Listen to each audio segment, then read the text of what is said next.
இப்போ 215 kilowatt already உங்ககிட்ட generator இருக்குது அப்படின்னா ஒரு நாளைக்கு ஒரு மணி நேரம் நீங்கள் யூஸ் பண்ணுறீங்கன்னா அதை தூக்கிட்டு நீங்கள் அப்படியே இந்த சிஸ்டம் வச்சுக்கலாம். உங்களுக்கு அதுக்கு யூஸ் பண்ணுற fuel cost, maintenance expenses, capital expense, operational expense, இது எல்லாமே கட் டவுன் ஆகிடும். Eco friendly. ஒரு 35 டிகிரி செல்சியஸ்க்கு மேலே ரைஸ் ஆகுதுன்னா ஆட்டோமேட்டிக்காக அந்த லிக்விட் கூலிங் சிஸ்டம் வந்து ஆன் ஆகிடும். சோலார் இன்புட் அதே மாதிரி கொடுக்குறோம் அப்படின்னா சோலாருக்கு நம்ம எப்படி சோலார் ஹைப்ரிட் இன்வெர்ட்டர் ஒர்க் ஆகுதோ அதே கான்செப்ட் சிமிலராக ஒர்க் ஆகும். இதே மாதிரி உங்களுக்கு வந்து 200 KVA உள்ள ஜென்ரேட்டர் வாங்கணும்னாக்கா என்ன காஸ்ட் வரும்? இப்போ இது வாங்கணும்னா தோராயமாக என்ன காஸ்ட் வரும்? ஜென்ரேட்டர் கம்பேர் பண்ணும்போது உங்களுக்கு எக்கனாமிக்கல் தான் சொல்கிறீங்க இல்லையா? ஆமாம் சார், ஆமாம். இது எல்லாரும் இண்டஸ்ட்ரியில் இருக்கவங்க எல்லாம் புரிஞ்சுக்கோங்க, கமர்ஷியல் இருக்கவங்க எல்லாம் புரிஞ்சுங்க. பெரிய பெரிய textile owners, mill owners, factories, பா. ஹாய், சகலகல டிவி நேரில் அனைவருக்கும் வணக்கம். எல்லாரும் எப்படி இருக்கீங்க?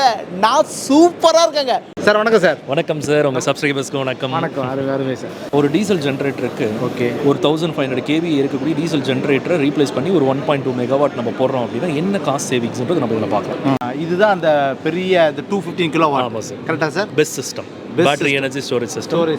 Best system. ஆமாம். Battery energy storage system. Solar மூலியமாகவும் ஸ்டோரேஜ் பண்ணிக்கலாம். ஆமாம். கரெக்டாக சார். கரெக்ட். EB இருக்கும்போது EBலையும் நம்ம ஸ்டோர் பண்ணிக்கலாம். எப்படி நம்ம வீட்டுக்கு ஒரு சின்ன பேட்டரி நம்ம பவர் போச்சுன்னா யூஸ் பண்ணுறோம், அதே மாதிரி UPS யூஸ் பண்ணுறோமோ அதே மாதிரி இது வந்து பெஸ்ட் சிஸ்டம். எல்லாமே இன்டகிரேட்டட் ஒரே ஒரு கண்டெய்னருக்குள்ளே வந்துடும். இதில் 215 கிலோவாட் இந்த சிஸ்டம். இதில் 215லேருந்து 5 மெகாவாட் வரைக்கும் நம்ம பண்ணிகிட்டு இருக்கோம். 215 யூனிட் உள்ளே இருக்குது. கரெக்டாக? ஆமாம். பர் ஹவருக்கு எடுக்க முடியும். ஆமாம், 215 யூனிட் வந்து பர் ஹவருக்கு எடுக்க முடியும். ஆமாம். ஓகே, செம்ம. சரி, இப்போ நான் கேட்குறேன், இவ்வளோ பெரிய சிஸ்டம் இருக்குது. இது வந்து அப்படி பார்த்தா உங்களை மாதிரி இருக்கக்கூடிய ஃபேக்ட்ரி, உங்கள் அளவு இருக்கக்கூடிய ஃபேக்ட்ரி போடலாமா? தாராளமாக போடலாம். அதுக்குண்டான சொல்யூஷன் தான் இது. இப்போ நிறைய மில்ஸ்லாம் பார்த்தீங்கன்னா பெரிய பெரிய மெகாவாட் ஸ்கேலில் போட்டு நிறைய அவங்களுக்கு EBயில் வந்து நிறைய லாஸஸ் பண்ணிட்டு இருக்காங்க. அந்த evening time peak hours charges அது இதுன்னு போயிட்டு இருக்கு. அந்த டைம்லாம் பகலில் அவங்க சோலாரை ஸ்டோர் பண்ணிட்டு அந்த ஈவினிங் இருக்கக்கூடிய டைமில் அவங்க பேட்டரியில் யூஸ் பண்ணிக்கிறாங்க அப்படின்னா அந்த பீக் ஹவர்ஸ் சார்ஜஸ்மே நம்ம அவாய்ட் பண்ணலாம். அது மட்டும் இல்லாமல் இப்போ போத்தீஸ் மாதிரி பெரிய பெரிய மில் ஓனர்ஸ்லாம் பார்த்தா எங்கேயோ ஒரு இடத்துல விண்மில் போட்டு அங்கே ஜென்ரேட் பண்ணி அதை இங்கே யூனிட் அட்ஜஸ்ட் பண்ணி பில் கட்டாமல் இருப்பாங்க. இருந்தாலும் பவர் போச்சுன்னா ஜென்ரேட்டர் தான் ஆன் பண்ணுவாங்க. கரெக்டா சார்? இது ஜென்ரேட்டருக்கு ரீப்ளேஸ்மென்ட் பண்ணக்கூடிய ஒரு சொல்யூஷன். பவர் போச்சா ஜென்ரேட்டர் தான் ஆன் பண்ணுவீங்க நீங்க. கரெக்டா தானே? அப்போ அதுக்கு ரீப்ளேஸ்மென்ட். கரெக்டா சார். இப்போ 215 கிலோவாட் ஆல்ரெடி உங்ககிட்ட ஜென்ரேட்டர் இருக்குது அப்படின்னா ஒரு நாளைக்கு ஒரு மணி நேரம் நீங்கள் யூஸ் பண்ணுறீங்கன்னா அதை தூக்கிட்டு நீங்கள் அப்படியே இந்த சிஸ்டம் வச்சுக்கலாம். உங்களுக்கு அதுக்கு யூஸ் பண்ணுற fuel cost, maintenance expenses, capital expense, operational expense, இது எல்லாமே கட் டவுன் ஆகிடும். ஈகோ ஃப்ரெண்ட்லி வேறு. ஆமாம், சூப்பர் சார். இது வந்து நான் டெல்லி போனப்போ வேற ஒருத்தருடைய பதிவு பார்க்குறப்போ அங்கே நான் இது பார்த்தேன். ஓகே. அதுக்கப்புறம் பார்த்தா இப்போ தமிழ்நாட்டில் நீங்களே பண்ணுறீங்கன்னு போது உண்மையிலே ஆச்சரியமாக இருக்குது. ஏன்னா அந்த கேப்பபிலிட்டி உள்ளவர் தான் நீங்கள். ஏன்னா நீங்களே எல்லா வந்து இவரே வந்து லேசர் வெல்டிங் அடித்து அந்த லேசர் ஆம் வந்து ஆட்டோமேட்டிக் ரோபோட்டிக் வந்து பண்ணுவீங்க. கரெக்டாக சார்? அது மூலம் பண்ணுறது தான் இதெல்லாம். லோ வோல்டேஜ் சிஸ்டமில் இந்த லேசர் வெல்டிங் டைப் செல்ஸ் தான் நம்ம இதில் எல்லாமே யூஸ் பண்ணப்பட்டிருக்கு.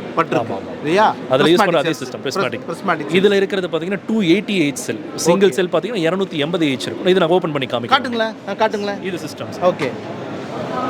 Wow, super sir. 1 2 3 4 5. ஆமாம். அப்போ ஒவ்வொரு ரேக்கு என்ன? இப்போ ஒரு மாடியூல் இதில் மொத்தம் பார்த்தீங்கன்னா 5 மாடியூல் இருக்குது. ஒரு மாடியூல் 153.6 வோல்ட் ஒரு மாடியூல். அண்ட் உள்ளே இருக்கக்கூடிய பேட்டரி செல்லோட கெப்பாசிட்டி பார்த்தீங்கன்னா 280H 280H. ஒரு மாடியூல் 153.6 வோல்ட் 280H. மொத்தம் 5 மாடியூல் இருக்குது. டோட்டல் நமக்கு வோல்டேஜ் பார்த்தீங்கன்னா DC வோல்டேஜ் 768 வோல்ட் வரும். 768 வோல்ட் 280H 215 கிலோவாட் நமக்கு அவுட்புட் யூனிட்ஸ் வந்து 215 யூனிட்ஸ் வந்து நமக்கு ஸ்டோர் பண்ணி வச்சிருக்கு. சரி, வச்சிருக்கு. இப்போ இதுக்கு இன்வெர்டர் எங்கே போவேன்? அதுதான் சார் இந்த பெஸ்ட் சிஸ்டமில் இருக்கக்கூடிய ஹைலைட்டே அதுதான். இதுக்குள்ளேயே இங்கே பார்த்தீங்கன்னா கீழே இருக்குது பார்த்தீங்களா? இது வந்து PCS அப்படின்னு சொல்லிட்டு சொல்லுவோம். இது ஹை வோல்டேஜ் சிஸ்டம் நம்ம போகல பவர் கன்வர்ஷன் சிஸ்டம்னு சொல்லுவோம். இது சிம்பிளி நம்ம பேசிக்காக சொல்லலாம். இது ஒரு இன்வெர்டர் மாதிரி. ஓகே. இதில் நம்ம டேரெக்டாக அப்படியே போய் ப்ளக் அண்ட் ப்ளே தான். ஒரு ஜென்ரேட்டர் தூக்கிட்டு போய் வச்சுட்டு நம்ம AC இன்புட் கொடுத்தோம் அப்படின்னா அதில் சார்ஜ் பண்ணிட்டு மறுபடியும் AC அவுட்புட்டை நம்ம கொடுத்துரும். ஆமாம். இன்வெர்டர் நமக்கு சோலார் இன்புட் அதே மாதிரி கொடுக்குறோம் அப்படின்னா சோலாருக்கு நம்ம எப்படி சோலார் ஹைப்ரிட் இன்வெர்டர் ஒர்க் ஆகுதோ அதே கான்செப்ட்ல சிமிலராக ஒர்க் ஆகும். ஹைப்ரிட் மாதிரி ஒர்க் பண்ணும். புரியுது. ஆனால் எக்ஸ்போர்ட் மட்டும் பண்ணாது. எக்ஸ்போர்ட் ஆப்ஷன் பண்ணுறது இருக்கு. ஆமாம். பட் எக்ஸ்போர்ட் பண்ணுறதுல இன்னைக்கு எந்த அளவுக்கு தேவையில்லை. ஆமாம். ஓகே. அந்த டேர்ம்ஸ் இன்னும் கரெக்டாக வரல. அதனால தான் எக்ஸ்போர்ட் பற்றி யாரும் பேச மாட்டோம் நாங்கள். ஓகே. செம்ம. இது பார்த்தீங்கன்னா கீழே ஹை வோல்டேஜ் பாக்ஸிங். இது வந்து ஹை வோல்டேஜ் பாக்ஸ்னு சொல்லுவோம். நமக்கு இந்த பேட்டரிஸ் எல்லாத்துக்குமே நம்ம வந்து ஒரு மாஸ்டர் பிஎம்எஸ் அப்படின்னு சொல்லிட்டு எப்படி நம்ம ஹை வோல்டேஜ் கான்செப்ட்ல இருக்கோம், அதே மாதிரி இந்த பேட்டரிஸ்குள்ள எல்லாமே ஒரு பிஎம்எஸ் இருக்கு. அதை எல்லாத்தையும் கண்ட்ரோல் பண்ணக்கூடிய ஒரு ஹை வோல்டேஜ் பிஎம்எஸ் இவர் மாஸ்டர் பிஎம்எஸ் சொல்லிட்டு சொல்லுவோம். இங்க கீழே இருக்கிறது பாத்தீங்கன்னா நமக்கு BCS power conversion system. Okay, இதுல நமக்கு 3 ஃபேஸ் இன்புட் நம்ம லைன் கொடுத்துட்டோம் அப்படின்னா நமக்கு இங்க நமக்கு மாஸ்டர் பிஎம்எஸ் எல்லா பேட்டரியோட பிஎம்எஸ்ஸுமே நம்ம கண்ட்ரோல் பண்ணிக்கலாம். ஓகே, அது மட்டும் இல்லாமல் இந்த பேட்டரியோட ரெகுலர் பேட்டரிக்கு இதுக்கு என்ன வித்தியாசம் பார்த்தீங்கன்னா இது வந்து லிக்விட் கூல்டு சிஸ்டம். அது எங்க இருக்கு லிக்விட்? இதோ போகுது பைப்ல போகுது அதுவா? அதேதான். ஓகே, ஒவ்வொரு சிஸ்டமும் பாத்தீங்கன்னா இது வந்து liquid cooled system. Okay okay okay. இப்போ நம்ம பேட்டரி பாத்தீங்கன்னா இப்போ ஒரு ஆம்பியன்ட் டெம்பரேச்சர் ஒரு 35 டிகிரி செல்சியஸ்க்கு மேல ரைஸ் ஆகுதுன்னா ஆட்டோமேட்டிக்கா அந்த லிக்விட் கூலிங் சிஸ்டம் வந்து ஆன் ஆயிக்கும், சர்க்குலேஷன்ல இருக்கும். அந்த 35 டிகிரி செல்சியஸ்க்கு மேல நமக்கு டெம்பரேச்சர் ரைஸ் பண்ணாம பாத்துக்கும். அப்படி அந்த மாதிரி கேஸ்ல நமக்கு லைஃப் ஜாஸ்தி வரும். ஆமா ஆமா. எப்படி எலக்ட்ரிக் வெஹிக்கிள் ஹை எலக்ட்ரிக் வெஹிக்கிள்ல லிக்விட் கூல்டு சிஸ்டம் இருக்கும், அதே கான்செப்ட் இந்த பெஸ் சிஸ்டம். ஆமா ஆமா ஆமா.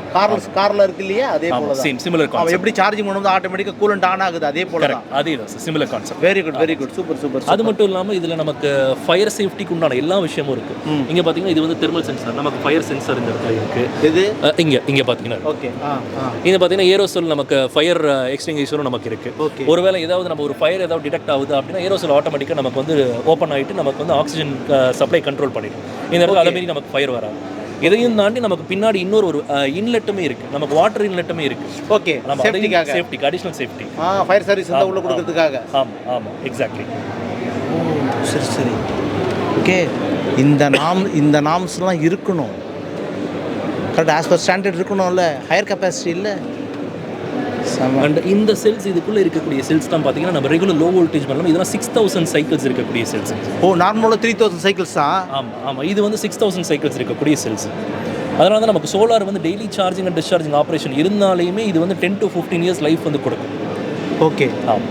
அப்போது ஜென்ரேட்டர் கம்பேர் பண்ணும்போது உங்களுக்கு எக்கனாமிக்கல் தான் சொல்கிறீங்க இல்லையா? ஆமாம் சார், ஆமாம். ஒரு இப்போ நான் கேட்குறேன், சொல்லுங்கள். இதே மாதிரி உங்களுக்கு வந்து 200 KVA உள்ள ஜென்ரேட்டர் வாங்கணும்னாக்க என்ன காஸ்ட் வரும்? இப்போ இது வாங்கணும்னா தோராயமாக என்ன காஸ்ட் வரும் சார்? இப்போது நம்ம ஜென்ரேட்டர் காஸ்ட்டு கூட நம்ம கம்பேர் பண்ணுறோம் அப்படின்னா அந்த காஸ்ட்டை விட இது கண்டிப்பாக 40 to 50% ஜாஸ்தி தான் இருக்கும். பட் இதில் என்ன பெனிஃபிட் அப்படின்னா டீசல் போடல. Correct, exactly. நம்ம டீசல் வந்து டெய்லி ஒரு நாளைக்கு 1 மணி நேரம் நம்ம ரன் பண்ணால் கூட அதோட டீசல் காஸ்ட் ஒரு வருஷத்துக்கு நம்ம ஒரு 10 இயர் ROI எடுக்கிறோம் அப்படின்னா பாதிக்கு பாதி சேவிங்ஸ். ஓகே, அதாவது ஒரு டீசல் ஜென்ரேட்டரோட காஸ்ட்டை 3 வருஷத்தில் இந்த பேட்டரி எனர்ஜி ஸ்டோரேஜ் சிஸ்டமால் எடுக்க முடியும். ஓகே, ஒரு 3 வருஷத்தில் இந்த பேட்டரி எனர்ஜி ஸ்டோரேஜ் சிஸ்டம் அதோட காஸ்ட்டை ரீப்ளேஸ் பண்ணிடுது.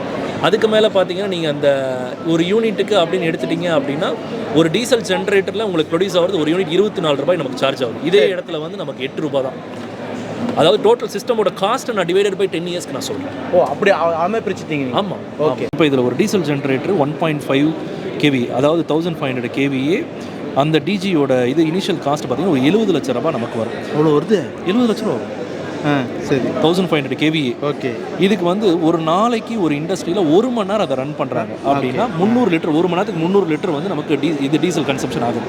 90 ரூபாய் லிட்டருக்கு நம்ம போட்டால் கூட 97,20,000 ரூபாய் ஒரு வருஷத்துக்கு நமக்கு ஆகக்கூடிய செலவு.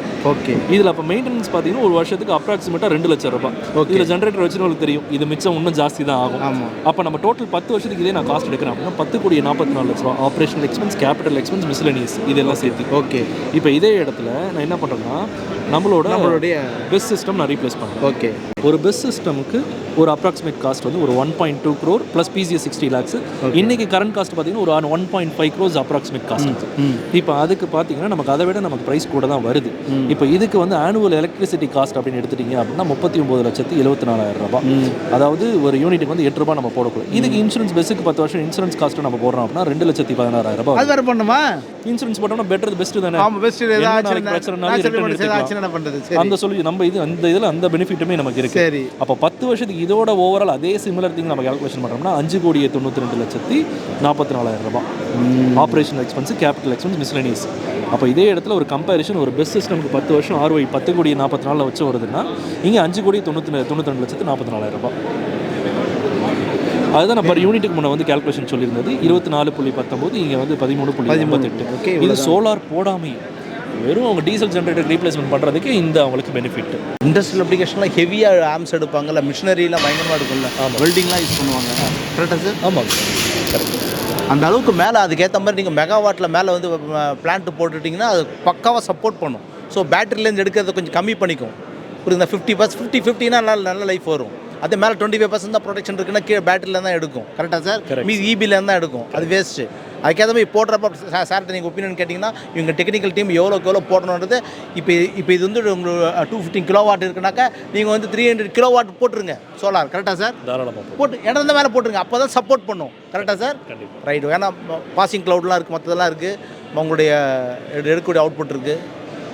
அருமை சார், அருமையான விஷயத்தை சொன்னீங்க. ஸோ இந்த 10 வருஷத்தில் நீங்கள் வந்து எவ்வளோ கிட்டத்தட்ட ஒரு 6 கோடி ரூபா சேவ் பண்ணலாம். 6 கோடி ரூபா சேவ் பண்ணலாம்னு சொல்லியிருக்காரு. ஒரே ஜென்ரேட்டர். நான் இந்த 6.5 கோடின்றது நான் சோலார் போடாமல் சொன்னது. நான் இந்த இடத்துல சோலாரே கொண்டு வரல. வெறும் ஒரு ஜென்ரேட்டருக்கு ஃபியூவல் காஸ்ட்டுக்கு பதிலாக இதில் கரண்ட் இபியிலேருந்து ஸ்டோர் பண்ணி நம்ம ரிட்டர்ன் யூஸ் பண்ணுறதுக்காக மட்டுமே ஒரு 6.5 கோடி ரூபாய் சேவிங்ஸ் வரும். அப்போ சோலார் கரண்ட்டையும் நம்ம வெளில கொடுத்தோம் அப்படின்னா அந்த அடிஷ்னல் ஒரு கிட்டத்தட்ட ஒரு 3 to 4 கோடி ரூபாய் சேவிங்ஸ் வரும். இருந்தால் இந்த ஒரு கம்பேரிஷன் சார்ட்டுமே கீழே டிஸ்கிரிப்ஷனில் நான் உங்களுக்கு கொடுக்குறேன் சார். நீங்கள் முடிஞ்சா நம்மளோட இதில் சேனலில் போடுறேன். அதே மாதிரி சார் இப்போ நான் கேட்குறேன், இப்போ இதுக்கெல்லாம் நீங்கள் கொடுக்கக்கூடிய வாரண்டி பீரியட் அதெல்லாம் சார்? இதுக்கு 5 இயர் வாரண்டி இருக்குது அண்ட் 10 இயர் வாரண்டி ஆப்ஷன் இருக்குது. ப்ரைஸிங் வந்து ஆனால் 10 இயர்ஸ் வாரண்டி உங்களுக்கு கொஞ்சம் ஹையர் சைடாக இருக்கும். ப்ரைஸிங் மெயின்டெனன்ஸ் ஒன்றும் இருக்காதா சார்? ஒன்றும் இருக்காதா? எந்த மெயின்டெனன்ஸும் இல்லை சார். போயிட்டு ஜென்ரேட்டர் வச்சுருக்கீங்க அப்படின்னா தூக்கிட்டு அப்படியே இதை வச்சுக்கலாம்.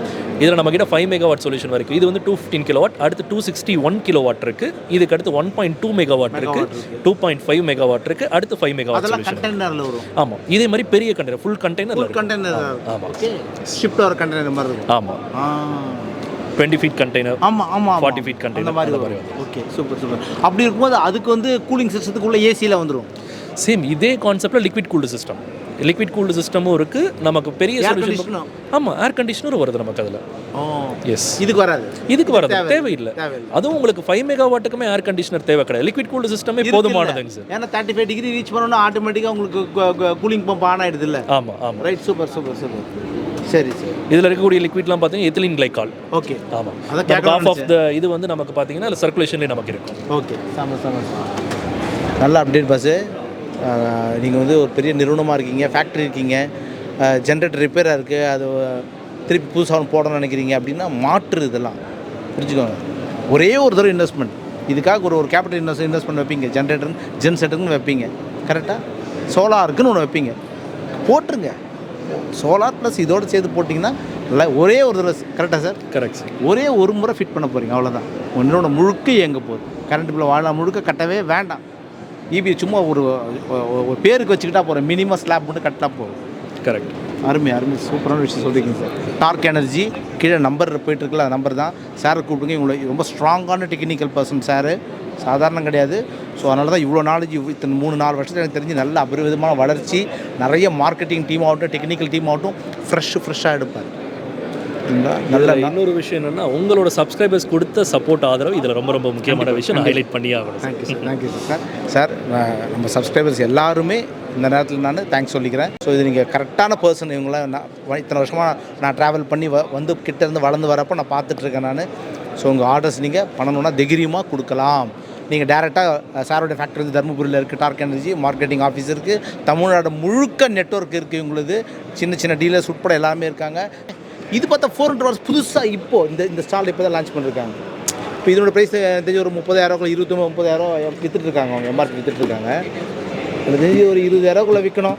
ஒரு லெட் ஆசிட் பேட்டரியோட காஸ்ட்டுக்கு எனக்கு இன்வெர்டர் லித்தியமோட வேணும் அப்படின்னு நினைப்பீங்கல்ல.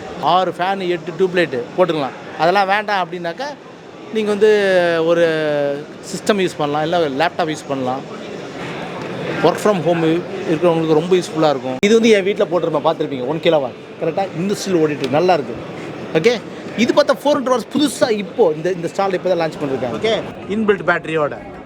இது எல்லோரும் இண்டஸ்ட்ரியில் இருக்கவங்க எல்லாம் புரிஞ்சுக்கோங்க, கமர்ஷியல் இருக்கவங்க எல்லாம் புரிஞ்சுங்க. பெரிய textile owners, mill owners, factories, பா எதுக்கு நம்ம போய்ட்டு அவங்ககிட்ட போய்ட்டு எம்டி ஜாஸ்தி ஆச்சுன்னு சொல்லி பெனட்டு போகிறதும் கெப்பாசிட்டர் வைக்கிறதும் எதுக்கு? அதெல்லாம் இல்லையா, தேவையே கிடையாது. நல்ல விஷயம் சார், நல்ல விஷயம் சொல்லியிருக்கீங்க சார். இது வந்து நம்ம இந்திய தேசத்துக்கு ரொம்ப முக்கியமானது. ஏன்னா வந்து ஆயில் அண்ட் கேஸை சேவ் பண்ணி கொடுக்குறோம், இம்போர்ட் பண்ணுறதை கம்மி பண்ணுறோம், ஏர் பொல்யூஷனை கம்மி பண்ணுறோம். செல்ஸ்லாம் ஒன்றே கேட்காதீங்க, எல்லாம் இங்கே தயாரிக்கல, எங்கேயோ தயாரிக்கிறாங்க. எங்கேயோ ஒருத்தர் பொல்யூஷன் ஆகிட்டு தான் இருக்குது. அங்கேருந்து கூட இங்கே நம்ம இடத்த நம்ம வீட்டை முதல்ல சுத்தமாக வச்சுப்போம். நம்ம வீட்டை சுற்றி பொல்யூஷன் இல்லாமல் பார்த்துப்போம். அதுக்கப்புறம் உலகத்தை பற்றி அப்புறம் யோசிப்போம். கரெக்டாக சார்?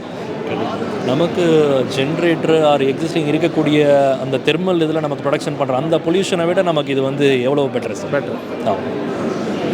அது சோலார் போட்டிங்க அப்படின்னா எவ்வளோ இது நமக்கு என்விரான்மெண்ட்டுக்கு நம்ம பண்ணக்கூடிய நல்ல விஷயம். இறைவன் என்னை படைச்சது உங்களை மாதிரி நல்ல மனிதர்களை அடையாளப்படுத்த தான். என்னோடய பணியை இன்னும் சிறப்பாக நேர்மையாக உண்மையாக பண்ணணும், ஹானஸ்ட்டாக இருக்கணும்னு முடிஞ்ச வரைக்கும் நினைக்கிறேன். அதுக்கப்புறம் இந்த அட்மாஸ்பியர் எனக்கு என்ன திருப்பி கொடுக்குது. ஓகே சார், நான் இந்த அட்மாஸ்பியருக்கு நிறைய செஞ்சுருக்கேன். இந்த பிரபஞ்சம் எனக்கு திருப்பி என்ன செய்யுது அப்படின்றத பார்க்கணும், பொறுத்திருந்து பார்ப்போம். All the best dark energy sir. சந்தோஷம் சார். Thank you sir.